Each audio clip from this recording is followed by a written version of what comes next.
Makna perkataan Imam Al-Ghazali rahimahullah wa nafa'ana bi ulumihi fid dharain amin.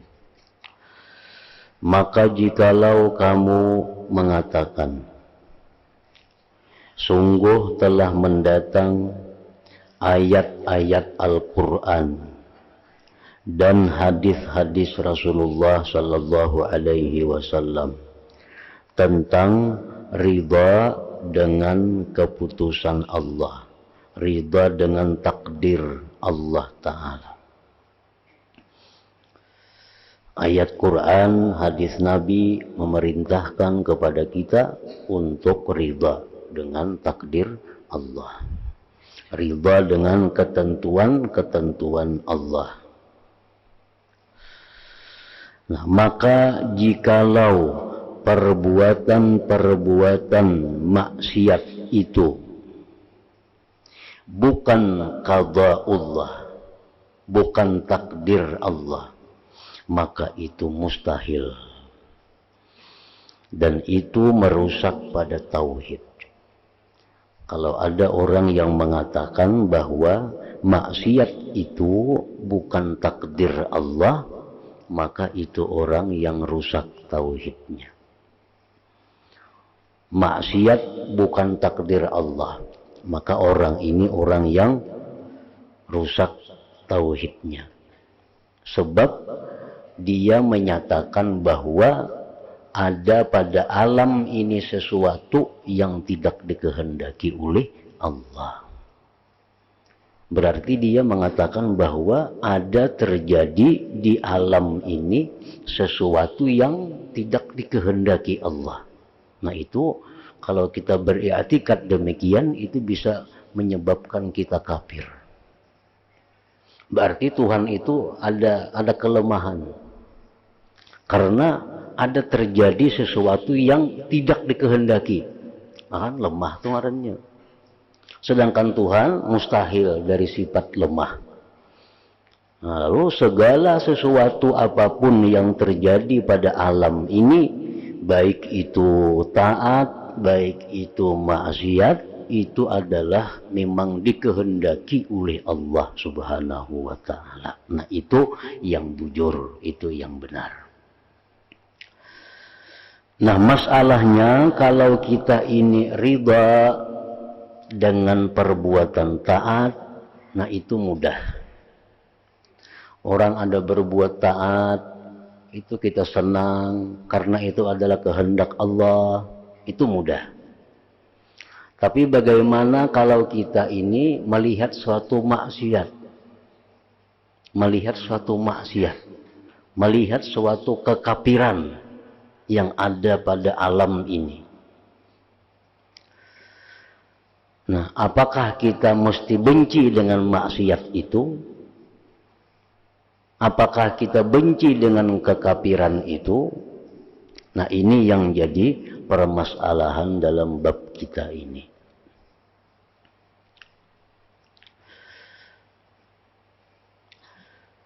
Dan jikalau perbuatan-perbuatan maksiat itu sudah diqadha oleh Allah, ditetapkan, dikehendaki, ditakdirkan, maka benci dan murka kepadanya itu maksiat adalah sama dengan benci kepada qadha Allah Ta'ala. Nah ini jikalau ada yang mengatakan demikian, kayak apa kita menjawab? Ujarnya, kalau maksiat itu dikehendaki oleh Allah, maka jika kita benci dengan maksiat, berarti kita benci dengan kehendak Allah. Bila benci dengan kehendak Allah, berarti benci lawan Allahnya. Maka bagaimana jalan, bagaimana cara mengumpulkannya?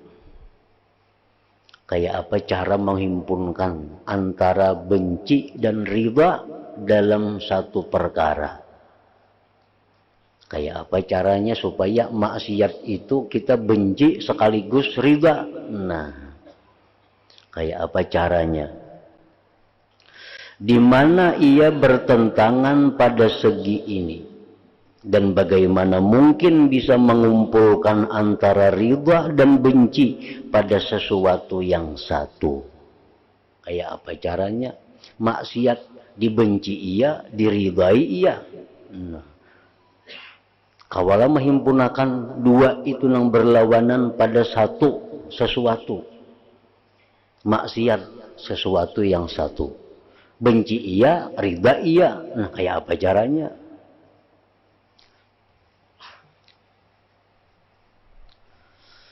Maka ketahuilah, Imam Ghazali menjawab terhadap perkataan orang tadi,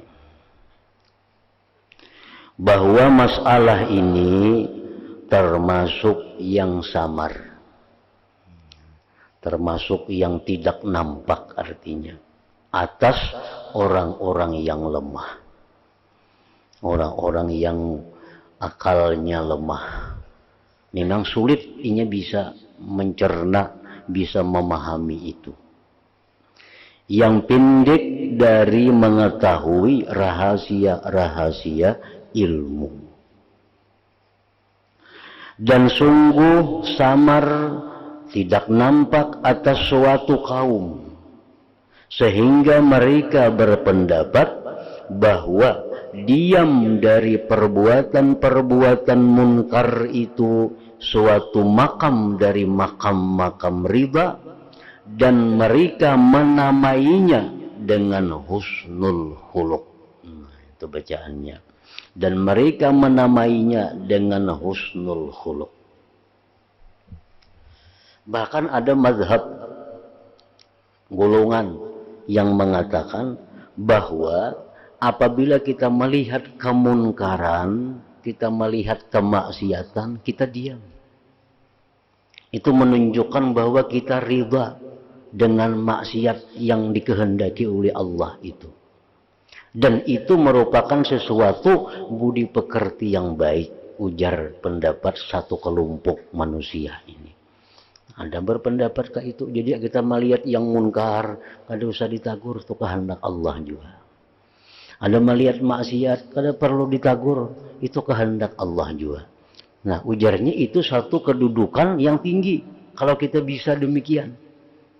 Kalau kita bisa demikian, berarti kita duduk di makam ridha ngarannya. Dan itu budi pekerti yang baik, ujar pendapat satu kelompok manusia ini. Nah, maka semacam ini, ujar Imam Ghazali, adalah kebuduhan semata. Ini kebuduhan ngarannya. Orang melihat nang munkar, melihat maksiat, kada usah ditagur, itu kehendak Allah juga. Ini orang bodoh yang nyata. Orang bodoh itu. Maka semacam ini adalah kebuduhan semata. Bahkan kami mengatakan bahwa riba dan benci itu dua hal yang berlawanan. Benci dan ridha itu dua perkara yang berlawanan. Ketika keduanya datang pada satu perkara, satu arah, atas satu sisi. Dalam satu perkara, dalam satu sisi, satu arah, memang benci dan ridha itu berlawanan. Bila ada ridha, kada ada benci. Bila kada ada benci, ada ridha. Dalam satu masalah, satu perkara, benci dan ridha itu memang kada bisa dikumpulkan. Maka tidaklah berlawanan benci dan ridha dari satu perkara itu. Dibencinya pada satu segi dan disenanginya pada segi yang lain. Tapi kalau masalah itu, perkara itu mempunyai banyak sisi, nah itu bisa saja terhimpun antara benci dan ridha itu pada satu sisi dan di sisi yang lain. Umpamanya hujan. Aku benci lawan hujan, aku suka lawan hujan. Itu kadang mau tahimpun dua dalam satu hujan. Kadang mau tahimpun benci dan suka. Kadang mau tahimpun. Tapi kalau dua sisi hujan itu bisa tahimpun. Aku kadang katuju hujan karena bisa banjir. Nah, tapi aku katuju lawan hujan karena tumbuh-tumbuhan jadi subur. Nah, itu satu hujan tapi dua sisi. Jadi itu bisa riba dan benci. Kalau sebuting hujan aja itu kadakawa tahimpun benci lawan suka, benci lawan riba. Tapi kalau kita pandang hujan itu banyak mempunyai segi, hujan dari segi ini membuat banjir, kadakatuju kita. Tapi hujan dari segi ini membuat subur tumbuh-tumbuhan, nah katuju kita, nah itu bisa. Nah itu mungkin kalau kita menerima akal pikiran kita. Kalau menerima akal pikiran kita. Hari panas, kada katuju, panas awak. Tapi hari panas, jamuran karing, kapasan karing, katuju kita. Dari segi yang lainnya, katuju. Dari segi yang lain kita, kada katuju, itu bisa.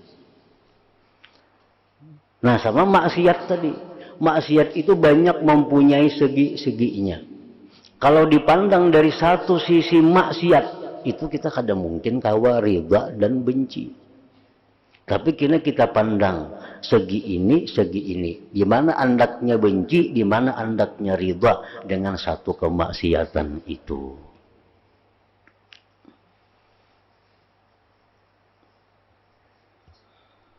Kan katuju lawan maksiat, katuju. Sekaligus kada katuju, maulah kayak itu, ada mau tuh. Ijam lawan maksiat tuh suka kada, suka kada mau kayak itu. Pasti ada seginya, suka di sini sukanya, benci lawan maksiat di sini bencinya, nah itu.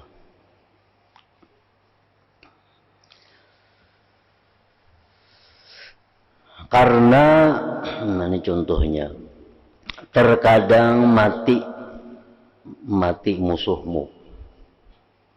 Di mana musuhmu itu adalah musuh dari sebagian musuhmu pula. Dan ia mengharap-harap pada kebinasaannya. Maka kamu tidak menyukai kematiannya pada satu segi telah mati orang yang memusuhi musuhmu. Dan kamu senang dari segi bahwa musuhmu telah mati. Nah, itu contohnya. Mati katuju, kada katuju, nah, kada mau itu. Nah ini misal ada 3 manusia. Nah, kita saiko, Umar saiko, Utsman saiko, 3. Kita ini bermusuh lawan Umar. Kita bermusuh juga lawan Utsman. Utsman lawan Umar ini bermusuh juga. Bermusuh juga. Mati Utsman. Dari segi bahwa Utsman itu adalah musuh kita, kita suka.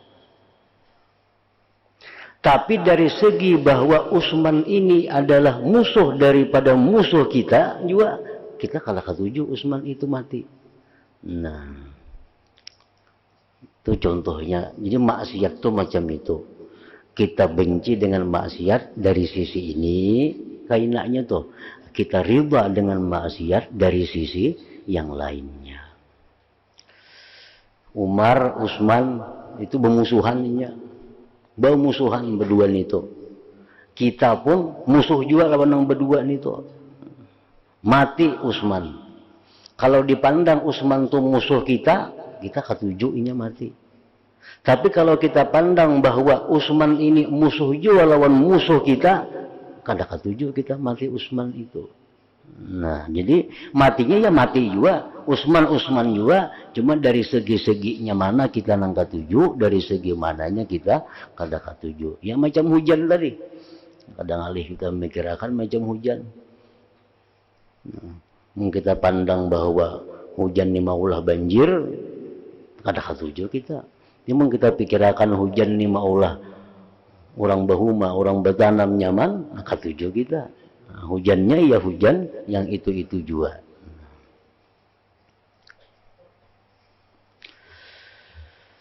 Seperti demikian juga kemaksiatan itu mempunyai dua segi. Nah, kemaksiatan itu mempunyai dua sisi.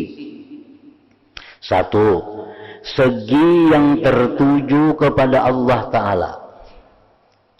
Dari segi bahwa ia itu perbuatan Allah. Nah, maksiat itu adalah perbuatan Allah.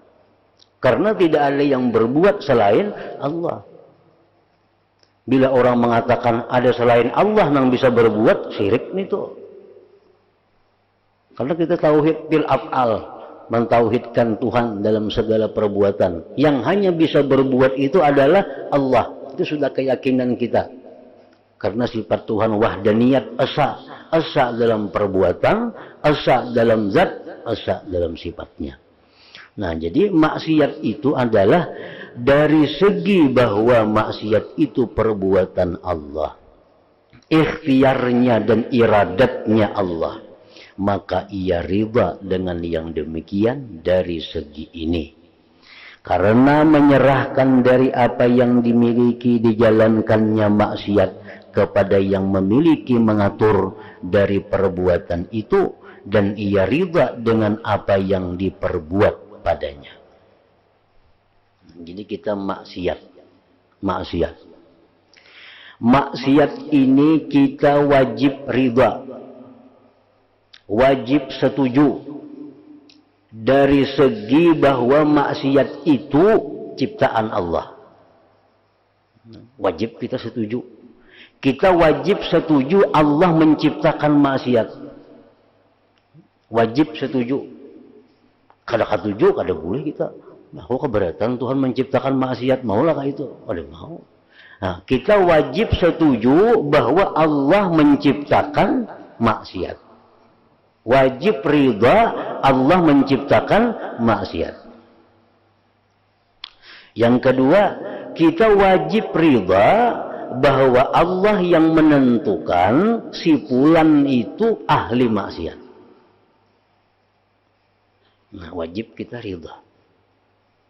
Kada boleh kita keberatan. Kenapa maka anakku nang jadi ahli maksiat ini? Kenapa maka anakku nak kita kada boleh itu keberatan. Kita wajib ridha Allah menghendaki anak kita umpamanya ahli maksiat. Wajib kita ridha. Nah, jadi maksiat itu dari sisi bahwa itu adalah merupakan ciptaan Allah. Dan si fulan yang maksiat itu memang sudah dipilih oleh Allah, kita wajib ridha. Dengan itu, wajib ridha. Nah, yang kedua, segi yang tertuju kepada hamba. Dari segi bahwa kemaksiatan itu atas usahanya si hamba dan sifatnya si hamba.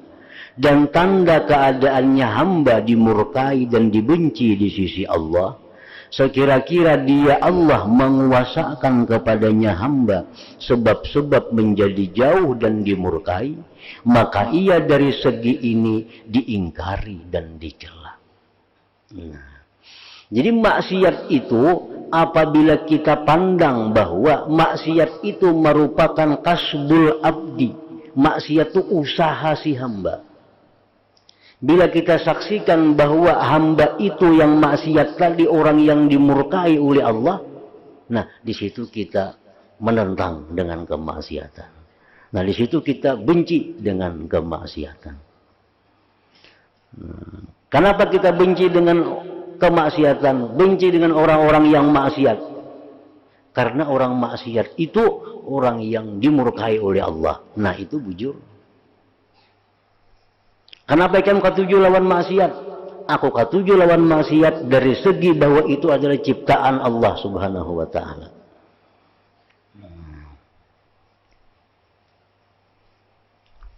Jadi artinya masalah ini sangat hati-hati kalau pina taliwat, talus itu. Karena membenci orang nang maksiat kaliwatan sampai benci kepada orang yang menciptakan maksiat itu. Nah, kemudian juga bisa lewat karena ridha dengan bahwa maksiat itu ciptaan Allah, tak bawa-bawa kena ridha kepada maksiat yang dipandang dari segi usaha si hamba. Nah, jadi itu ada batasan-batasan yang halus, batasan-batasan yang lembut. Jadi benci kepada maksiat itu ada batasnya. Ridha kepada maksiat itu pun di mana batasnya.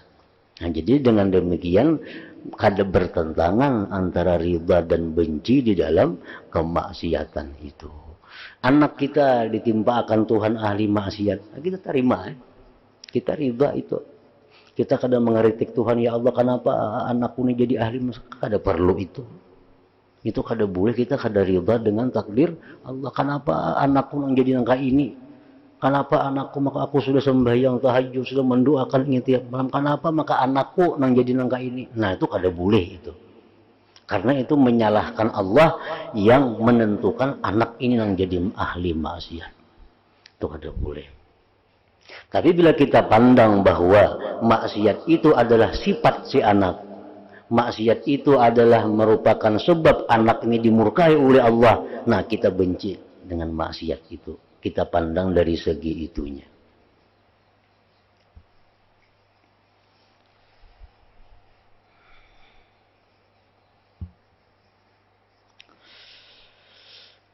Dan tidak jelas semua ini bagimu, kecuali dengan contoh lagi. Amun yang tadi misal kurang jelas lagi, kurang paham, Imam Ghazali mengulahkan pulang contoh lain. Nah, mungkin bisa mudah dipaham.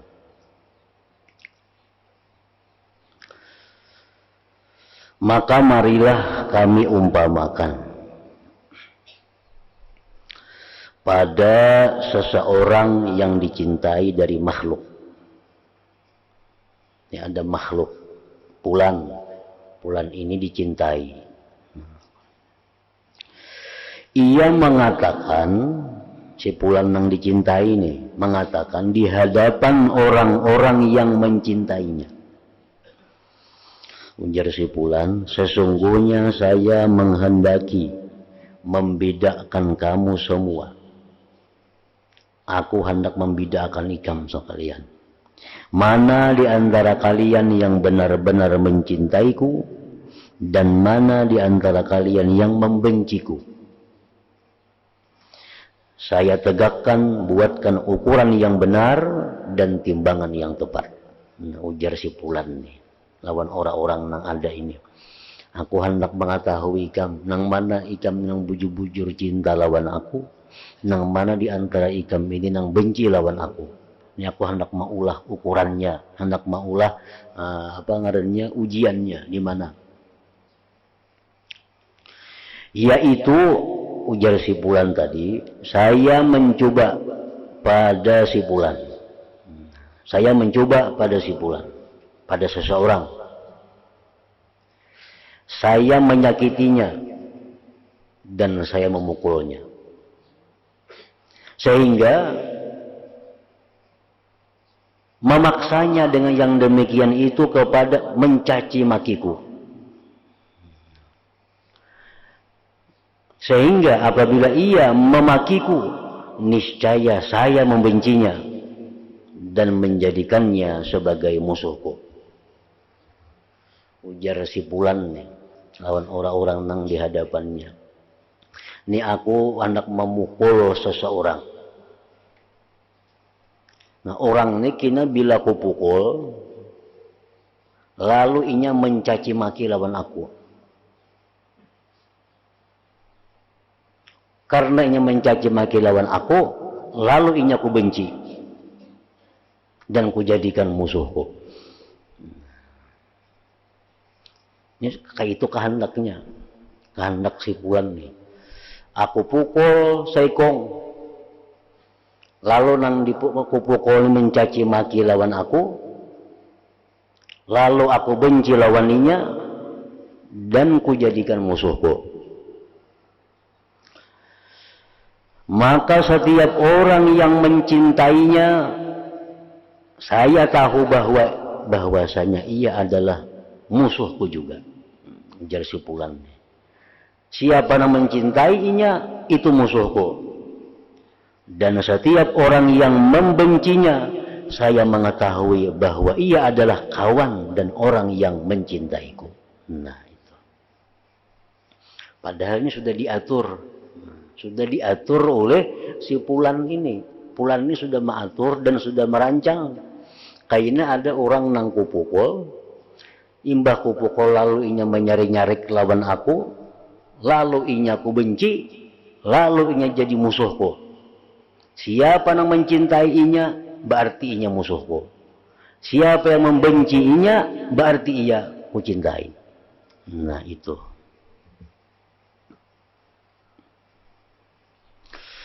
Kemudian ia melakukan cara yang demikian. Diperbuatnya itu. Dipukulnya orang tadi. Dan berhasillah maksudnya.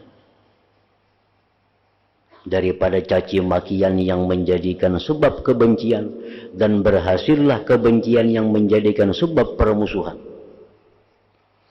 Memang sesuai itu juga programnya nih, sudah kehendaknya dilaksanakan dan terjadi. Begitu dipukulnya orang ini, mencaci maki lawan inya, lalu membenci lawan inya, lalu dia pun benci kepada orang itu dan dianggapnya musuh. Maka hak atas setiap orang yang benar pada kecintaannya dan tahu dengan syarat-syarat cinta bahwa ia mengatakan. Nah kita nang melihat nih kayak apa nih? Kita nang melihat nih. Kita nang melihat kelakuannya itu. Kita selaku pengagum-pengagumnya, pecinta-pecintanya, kita melihat kelakuannya macam itu kayak apa? Nah, lalu ia mengatakan, kita nang melihat nih. Ujar kita, adapun pengaturanmu, rancanganmu untuk menyakiti orang ini, memukul dan menjauhkannya, dan melintangkannya kamu kepadanya untuk membenci dan memusuhi, maka saya mencintai dan meridainya. Karena sesungguhnya itu pendapatmu, pengaturanmu, dan perbuatanmu, serta kehendakmu. Adapun makiannya terhadapmu, maka itu adalah permusuhan dari arahnya. Karena yang menjadi haknya adalah hendaknya ia bersabar dan tidak memaki-maki. Akan tetapi adalah maksudmu daripadanya bahwa kamu memukulnya supaya ia meluntarkan makian yang mengharuskan bagi dimurkai, maka ia itu dari segi bahwa itu hasil atas kesesuaian kehendakmu dan pengaturanmu yang kamu telah mengaturnya, maka saya ridha dengannya. Dan jikalau yang demikian itu tidak berhasil, niscaya adalah yang demikian itu kekurangan pada pengaturanmu dan menghalangi pada maksudmu. Dan saya tidak suka pada luputnya kehendakmu. Nah, akan tetapi dari segi bahwasanya itu adalah sifat dari orang tersebut yang dipukul, dan usahanya, permusuhan dan serangan darinya atasmu, menyalahi dari apa yang dikehendaki oleh keelukanmu. Karena adalah yang demikian itu menuntut bahwa disandang darimu pukulan dan tidak dibalas dengan makian. Maka saya membencinya dari segi menisbahkannya kepadanya dan dari segi bahwa itu sifatnya. Tidak dari segi bahwa itu kehendakmu dan yang dikehendaki oleh pengaturanmu. Ini tadi. Ini menghendaki demikian. Si Fulan ini menghendaki memukul orang. Nang dipukul ini mencaci maki lawan inya. Lalu inya membencinya dan dijadikannya musuh. Nah, kita nang melihat sebagai pecinta si Fulan ini macam apa? Sikap kita. Nah, kalau kita memandang bahwa itu adalah memang sudah pian kehendaki, itu sudah pian atur. Nah, kami setuju dengan pengaturan pian itu. Kami kadang mengeritik, kami kadang membahas. Tapi dari segi bahwa nang dipukul itu mencaci maki lawan pian, memusuhi lawan pian, menyerang lawan pian, nah itu kami kadang setuju. Kalau itu adalah dari sifat orang nang dipukul tadi. Nah, macam itulah.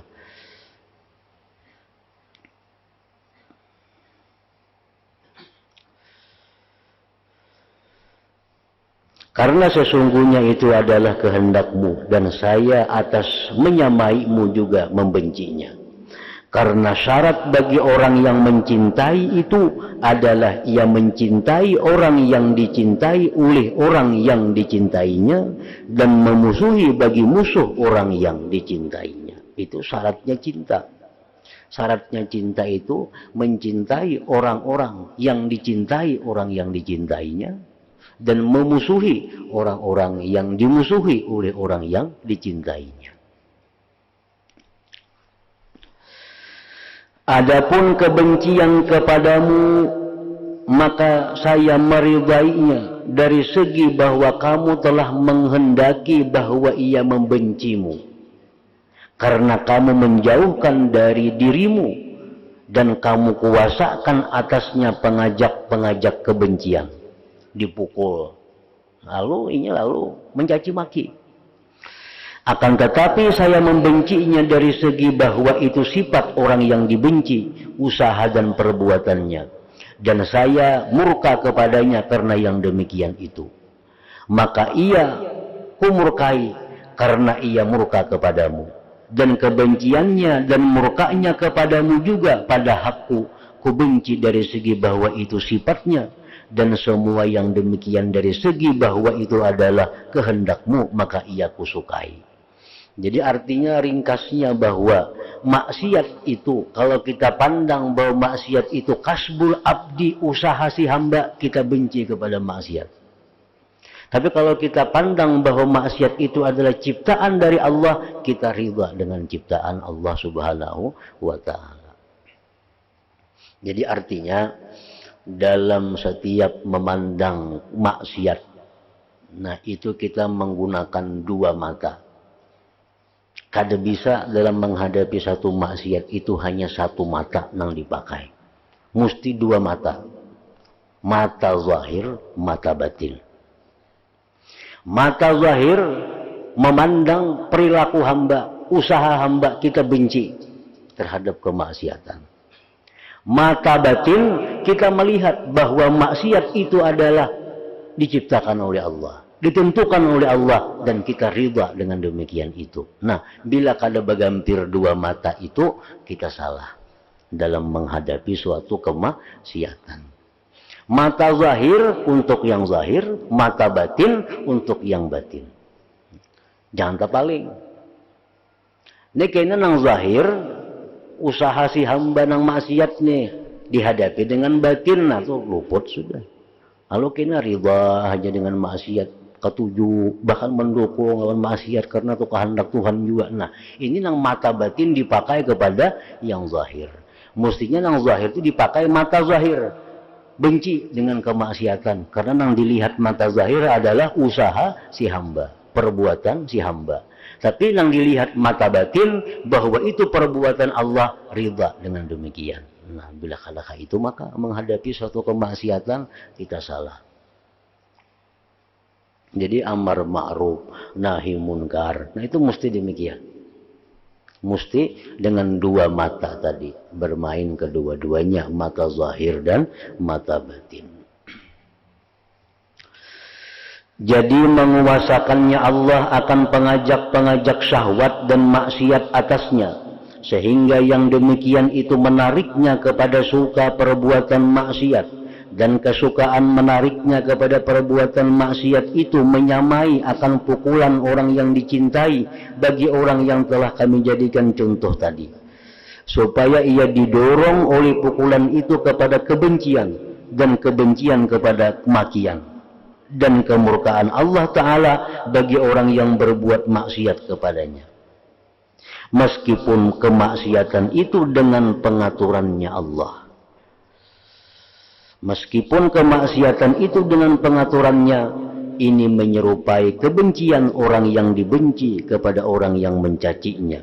Meskipun caciannya itu hasil dengan sebab pengaturan dan pilihannya. Dan perbuatan Allah Ta'ala yang demikian pada setiap hamba dari hamba-hambanya, yaitu menguasakan pengajak-pengajak kemaksiatan kepadanya, menunjukkan bahwasanya telah terdahulu kehendaknya dengan menjauhkan dan memurkainya. Nah, Allah itu bila sudah menghendaki si fulan ini ahli maksiat, maka Allah kuasakan kepada fulan itu pengajak-pengajak kepada maksiat. Nah, itu menunjukkan bahwa kehendak Allah itu sudah terdahulu daripada kemaksiatan itu. Dibuktikan dengan bila Allah menghendaki orang itu ahli maksiat, Allah kuasakan kepada orang itu pengajak-pengajak maksiat. Nafsu mengalahkan inya, syaitan mengalahkan inya. Akhirnya orang ini jadi ahli maksiat. Dan itu sudah dikehendaki oleh Allah sebelum adanya kemaksiatan itu. Nah, jadi kesimpulannya ia tadi bahwa maksiat bila kita pandang bahwa itu adalah ketentuan Allah, kita wajib ridha. Maksiat bila kita pandang bahwa itu adalah usaha hamba, sifat hamba, kita wajib benci kepada maksiat. Nah, yang kedua kesimpulannya bahwa untuk menghadapi yang zahir, maka kita menggunakan mata yang zahir, yaitu benci kepada kemaksiatan. Tapi di dalam hati kita menggunakan mata batin, melihat bahwa maksiat itu dikehendaki oleh Allah, maka kita wajib ridha dengan kehendak Allah itu.